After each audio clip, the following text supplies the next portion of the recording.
ఒక పెద్ద పట్టణంలో జనాలు తొక్కిసలాటుగా తిరిగే రహదారుల మధ్య రాము అనే వృద్ధ భిక్షుడు ఉండేవాడు.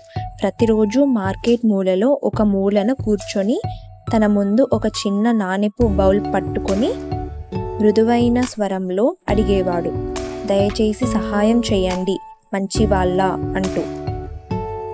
కానీ రాము ఎప్పుడు ఇలానే లేడు. ఒకప్పుడు అతనికి కుటుంబం, చిన్న ఇంటి, మంచి కలలు ఉండేవి. కానీ జీవితం అతనిపై దయ చూపలేదు.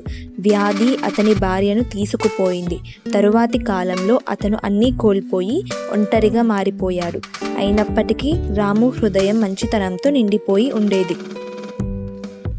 ఒకరోజు సాయంత్రం వర్షం కురిసినప్పుడు రాము మార్కెట్ మూసివేయడానికి సిద్ధమవుతున్నప్పుడు ఓ చిన్న పిల్లవాడిని ఒక దుకాణం వర్షం కింద వణుకుతూ చూశాడు. ఆ బాలుడి బట్టలు తడిచిపోయాయి. అతను చాలా ఆకలితో ఉన్నట్టు కనిపించాడు.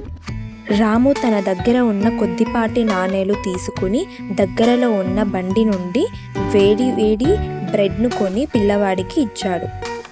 తరువాతి హృదయం రాము మేల్కొన్నప్పుడు తన పక్కన చక్కగా మడిచిన బ్లాంకెట్ను చూసి ఆశ్చర్యపోయాడు. ఆశ్చర్యంగా చుట్టూ చూసి చూడగా నిన్న వచ్చిన బాలుడు తన తల్లితో కలిసి అక్కడ నిలబడి ఉన్నాడు. ఆ పిల్లవాడు, నా పేరు అరియాన్ అని చెప్పాడు.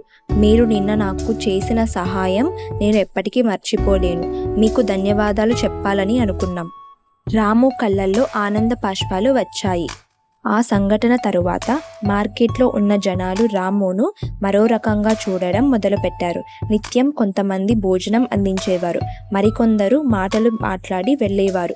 కొంతకాలానికి రాముకు మార్కెట్ను శుభ్రం చేసే పని దొరికింది.